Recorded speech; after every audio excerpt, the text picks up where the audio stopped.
주는 아내가 어떻게 해야 될 것인가, 다음 주는 남편이 아내에게 어떻게 할 것인가 말씀을 드리겠습니다. 아내에게 말씀하신 것이 뭡니까? 우리 아내들만 따라합시다. 아내들이요. 네, 좀 더 크게 현장에서도 또 온라인에서도 아내들이요. 남편에게 복종하라. 아멘. 여러분 복종하고 계시죠? 아멘 하고 또 물어보니까 또 아닌 건 뭡니까? 제가 이러실 줄 알았어요. 실제로 복종이 어렵습니다. 남편에게 복종하는 게 그렇게 어려운 거예요. 이게 용납이 안 되고 내가 저 인간에게 복종을 해야 되나, 내가 이게 꼭 이래야 되나라는 생각을 하는 거죠. 부담스러운 말씀이고요. 또 현실적이지 않은 말씀 같아요. 아마 아내들 중에서 그런 생각을 하는 분들이 적지 않을 것입니다.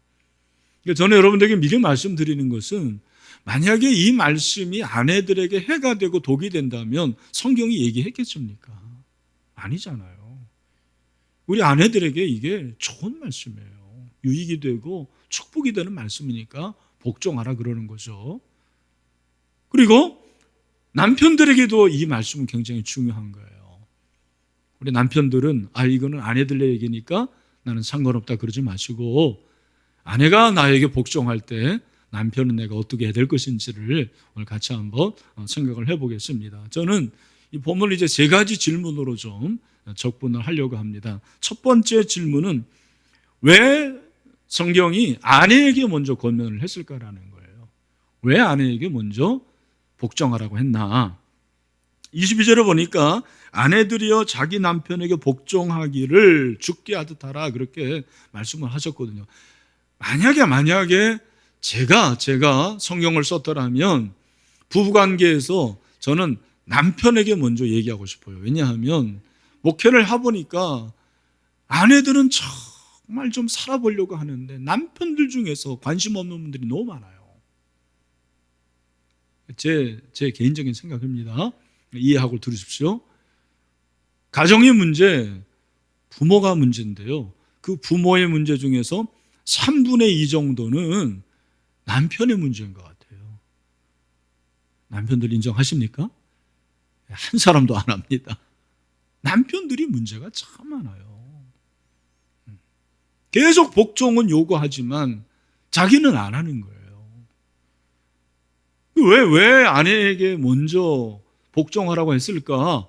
어떤 분은 목사님 그것도 모르세요. 레이디 퍼스트 아닙니까? 이렇게 말하는 사람도 있을지 모르죠. 또 이건 우연 아닙니까? 근데 제가 이 부분에 대해서 주석을 이렇게 살펴보는데 흡족한 해석이 없어요. 제가 이제 제 나름대로 성경에서 항상 찾아야 되니까 왜 아내가 먼저 복종하라고 했나? 왜 아내에게 먼저 얘기했을까? 저는 하나님께서 이 여성에게 주는 독특한 기질 때문에 그런 것 같아요. 여러분 잘 생각해 보십시오. 여성하고 남성을 비교해 보면 여성이 훨씬 기질이 부드러워요. 그리고 여성이요, 굉장히 좀 어떻게 보면은 겸손한 부분이 있어요. 어떻게 아닙니까? 먼저 여성들이 다가가요, 항상. 그리고 먼저 말을 걸고 먼저 인사하고. 여러분도 이웃 생활에서, 여러분 사회 생활에서 꼭 해야 될 게 뭐냐면 먼저 인사하는 거거든요. 굉장히 어려워요. 저도 모르는 분이나 아니면 헬스장 이런 데서 사실 매일 보는, 매일은 아니지만 자주 보는 분, 제가 먼저 인사하는 게 어렵더라고요. 근데 저는 목사니까 또 먼저 인사를 하죠. 부부의 관계에서도 사실은 아내가 먼저 한 경우가 참 많아요. 사실은 큰 자예요, 그분이. 예수님께서 마태복음 18장 3절에 보니까 이르시되 진실로 너에게 이르노니 너희가 돌이켜 어린아이들과 같이 되지 아니하면 결단코 천국에 들어가지 못하리라. 자기를 낮추는 사람이 천국에 들어간다라는 거예요. 천국의 비밀이 여기 있어요. 그러니까 우리 아내들이 내가 부드럽게 남편에게 다가가고 겸손하게 나를 낮추는 거, 그것은 어려운 고통이지만 어쩌면 하나님께서 우리 여성들에게만 주신 독특한 그런 기질이 아닌가 생각을 해요. 축복일 수도 있죠. 은사일 수도 있고. 성숙한 아내가 가정에서 먼저 복종하고 그렇게 남편을 따르면 가정이 평안이 생겨요. 그리고 거기에 행복이 넘치고 가정이 천국이 되는 거잖아요. 이런 은혜가 여러분의 가정 가운데 있기를 주님의 이름으로 축원합니다. 그래서 이런 이유가 있는 것 같아요. 두 번째 질문은 왜 아내는 남편에게 복종해야 되는가? 여러분 가운데 벌써 복종이라는 이 단어를 듣자마자 알레르기 반응을 일으키는 분들이 있을 수 있습니다. 도대체 복종이라는 단어가 마음에 안 든다라는 거예요. 제가 제자반에서도 이제 자매들 얘기를 들어보면 그렇습니다. 우리 자매들에게 그렇게 물어보죠. 우리 여러분 남편에게 복종하십니까? 그러면 갑자기 분위기가 싸해집니다. 급 냉강이 돼요. 그러면서 이제 한두 분 얘기하는데 대부분 부정적인 얘기해요. 어떤 얘기입니까? 아유 목사님 솔직히 복종이라는 단어 너무 마음에 안 들어요. 불편합니다. 그렇게 얘기를 하죠. 차라리 순종이라고 하면 좀 해보겠는데 이거 복종이면은 완전히 부복하는 건데 이거 어렵습니다. 그렇게 얘기를 하고요. 어떤 분은 또 21세기에 지금 여성 상위 시대인데 뭘 복종합니까? 이렇게 말해요. 그럼 제가 그럼 누가 복종하죠? 어떤 분은 남편이 복종한다고 그러더라고요.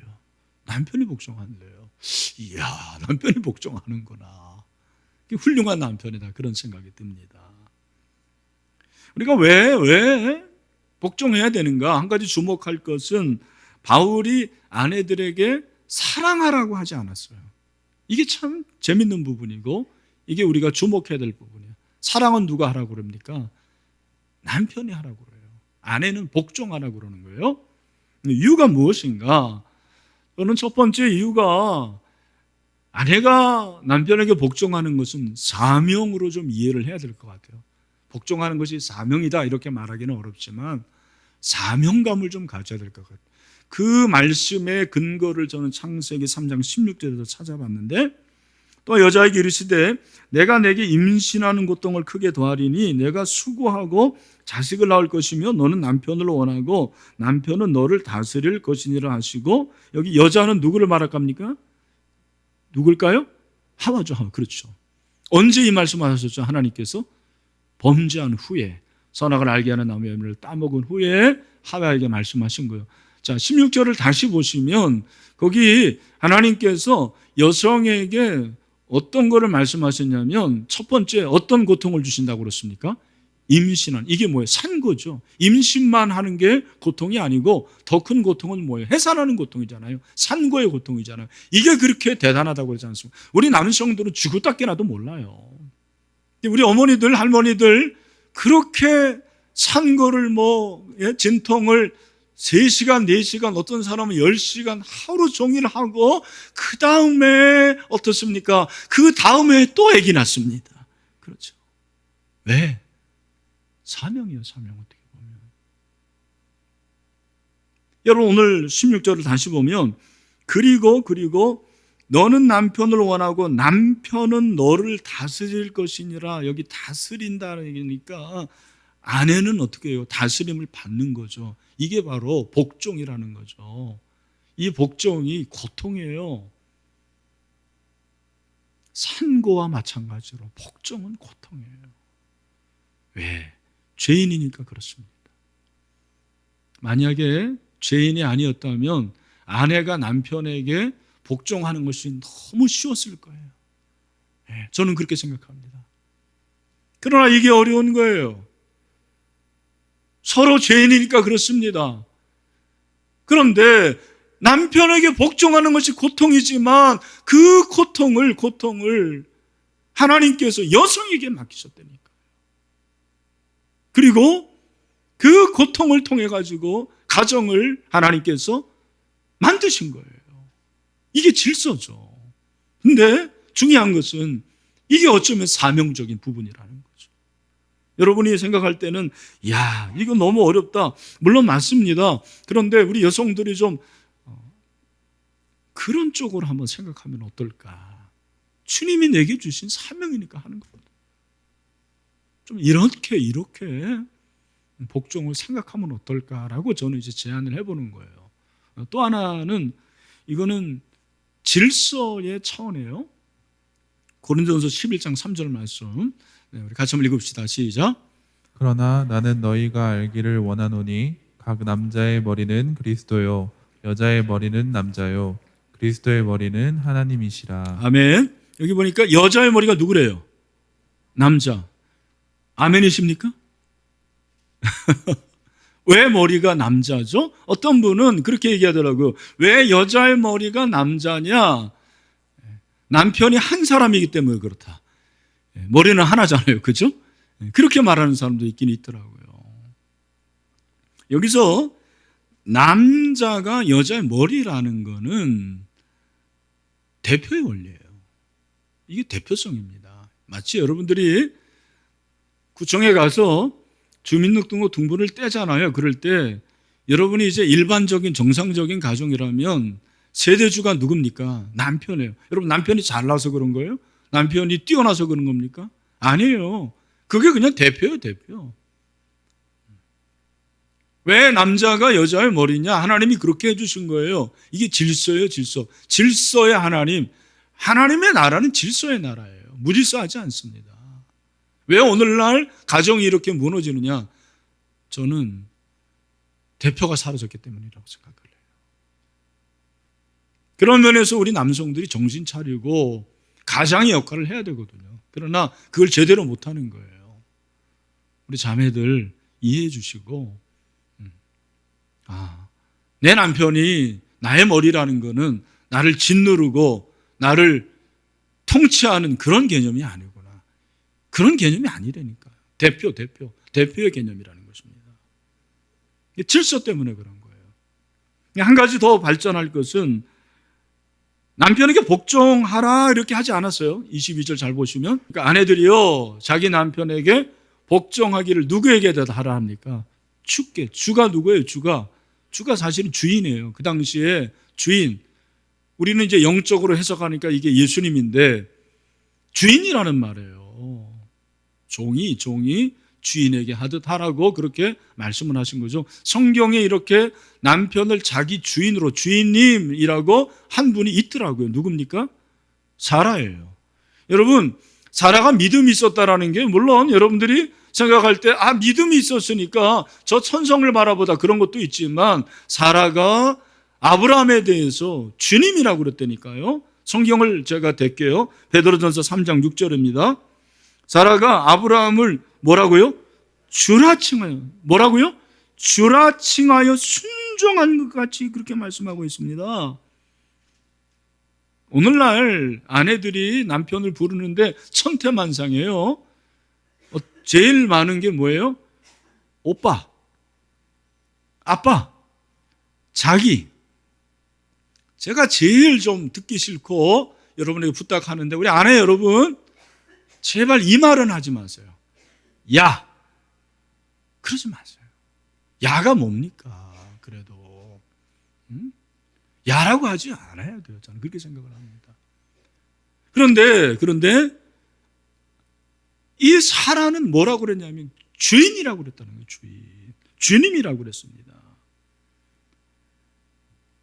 여러분 이게 왜 중요하냐면 이 베드로가 이 말씀을 한 이유가 있어요. 그 당시 초대교회의 여성들이 이제 예수님을 믿잖아요. 어떻게 보면 이게 신교육인데 복음이 들어오니까 그들의 머리가 띄어지네요. 뭐예요? 하나님이 남성과 여성을 동등하게 취급하시는구나. 하나님께서 남자와 여자를 공평하게 대우하시네. 나에게도 그런 권리가 있네. 이렇게 되니까 집에 가서 믿지 않는 남편을 바라보는 시각이 바뀐 거예요. 예. 그래서 불순종하기 시작했다는 거죠. 그런 하나의 맥락이 있는 거죠. 그 가운데서 베드로가 개종한 그 자매들에게 뭐라고 얘기하냐? 개종한 아내들에게 얘기한 것이 바로 3장 1절 말씀이에요. 우리 말씀을 같이 한번 읽어보겠습니다. 우리 자매들 한번 읽어볼까요? 우리 아내들 시작.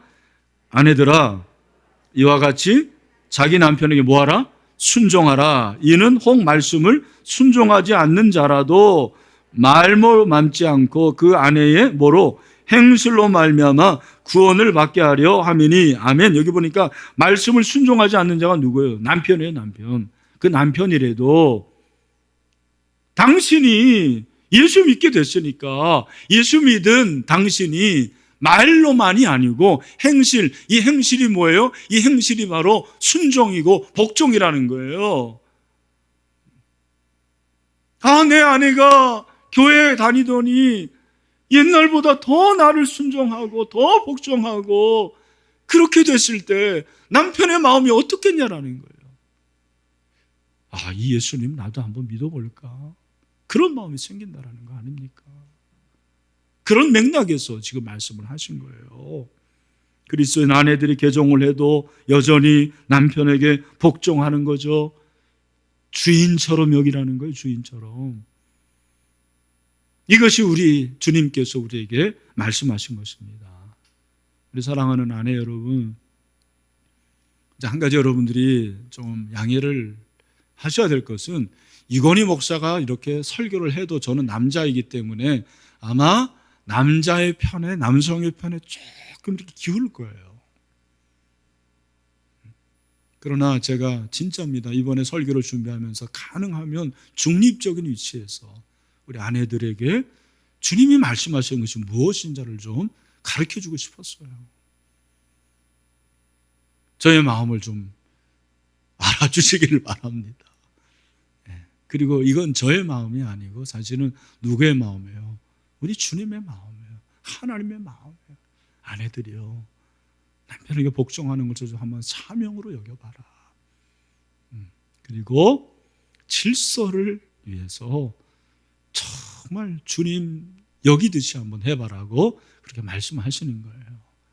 힘들고 고통스럽지만 하나님께서 그런 은혜를 주셔서 우리 사랑하는 신일의 가족들마다 천국이 이루어질 수 있게 되기를 주님의 이름으로 축원합니다.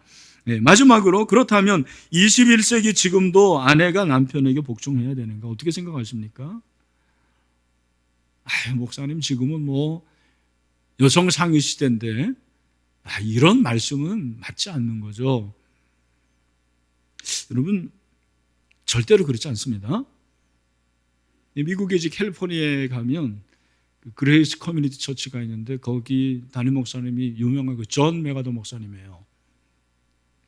메가더 목사님은 설교를 그냥 한 절 한 절 하시고요.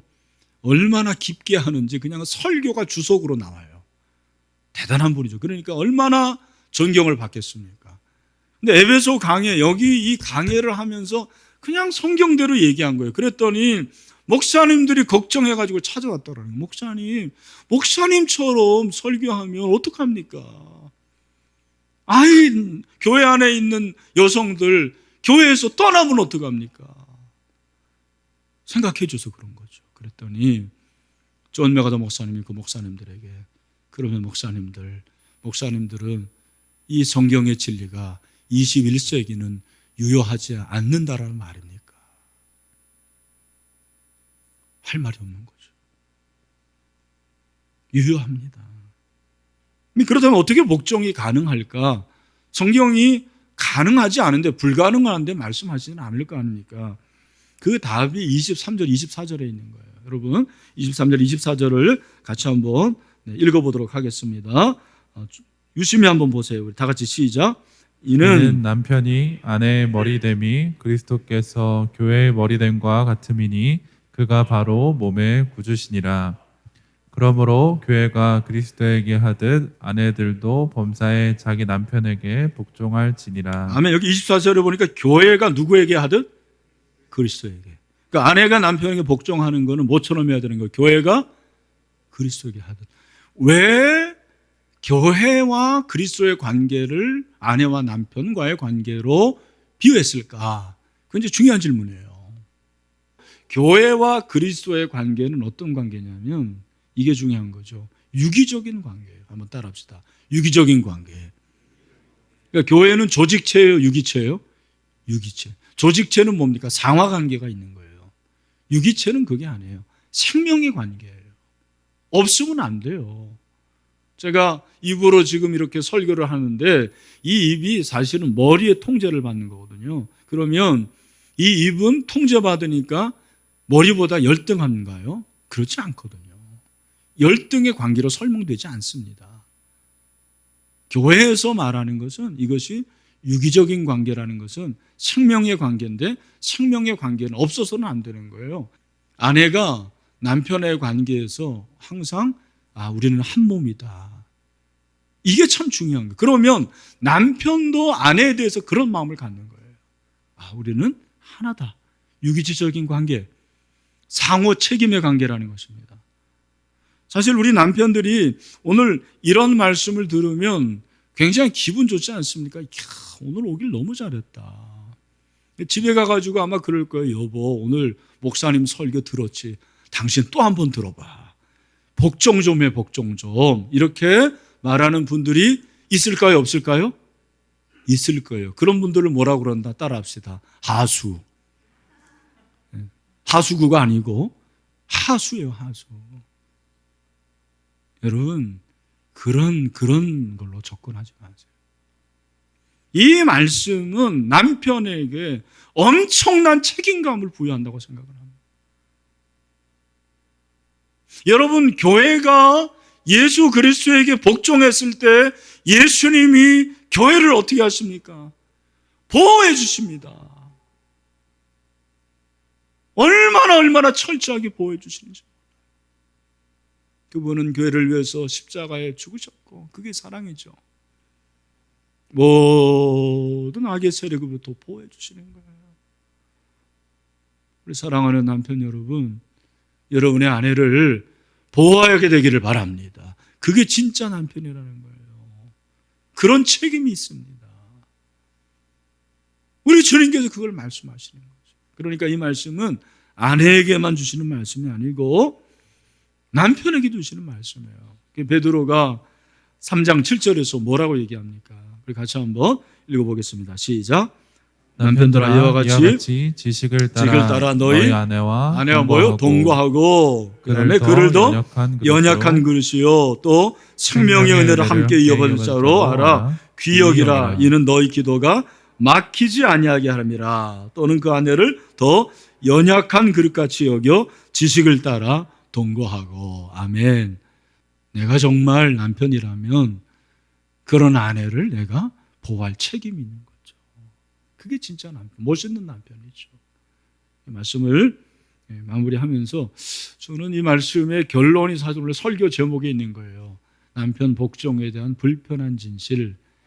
불편한 진실이라는 말이 뭐 여러 가지가 있지만 한때 개그 콘서트에서 한 코너였거든요. 제가 즐겁게 봤는데 불편한 진실이죠. 남편 복종이라는 것이 불편해요, 사실. 고통스럽습니다. 근데 두 가지예요. 불편한 진실에 대해서 한 사람은 나는 불편해 이거. 난 못하겠어요. 난 이거 못하겠습니다. 나는 안 할래요. 내 편한 대로 살겠습니다. 여러분이 아내가 대통령으로 살면은요, 제가 말씀드립니다. 가정은 무질서해요. 어렵습니다. 행복하지 않아요. 그런데 이게 불편하지만 나는 좀 말씀대로 살아보겠다. 내 남편 참 섬기기 힘든 사람이고 복종하기 어려운 사람이지만 내가 한번 해보겠다. 선택은 당신에게 달려있어요. 저는 이왕이면 여러분들이 오늘 이 말씀 듣고 우리 아내 여러분들 이 말씀대로 한번 죽게 하듯 남편에게 복종할 수 있는 그런 은혜가 있었으면 좋겠습니다. 그럴 때 우리 가정이 천국이 되는 거죠. 그런 가정 천국이 이루어질 수 있게 되기를 주님의 이름으로 축원합니다.